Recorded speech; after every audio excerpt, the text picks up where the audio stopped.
ajili yako, akuinua wewe kwa jina la Yesu. Hebu sema nainuka, nainuka. Mama mashaka pa sitilimu shaka pa. Mama mashaka pa. Danieli sura ya 6 mstari wa 7. Kama hebu soma kwa pamoja, tusome kwa pamoja. Kwa ufalme na manaibu na maamini na madiwani na maliwali wamefanya shauri pamoja, wamefanya shauri pamoja. Twende.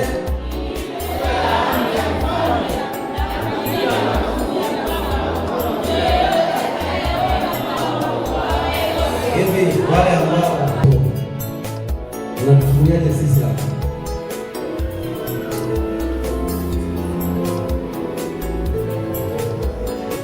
Na maliwali wamefanya shauri pamoja. Mtu yoyote atakayeomba dua kwa Mungu wake au kwa Mungu awe yoyote au kwa mtu awe yoyote katika muda wa siku ngapi? Wameweka deadline, sio siku zote, ni siku 30. Kazini kwako wanaweza kukuwekea sheria ya muda mfupi tu, ili wakutafute wewe, ili wakuangamize wewe, ili hatima. Narudia tena, kila mtu ana hatima hapa tulipo. Kila mtu ameandikiwa kuwa mtu fulani, kila mtu ameandikiwa atakuwa mtu fulani, lakini wao wanaweza kuona kile utakachokuwa na wakakuzuia. Kama una mtoto na unaona mtoto anaanza kuacha kueleweka sasa hivi, fanya vita, pambana, kwa sababu inawezekana mtoto wako ndio sababu ya wewe kuja kufanikiwa, lakini wakimzidi mtoto wanakushinda wewe. Majeshi.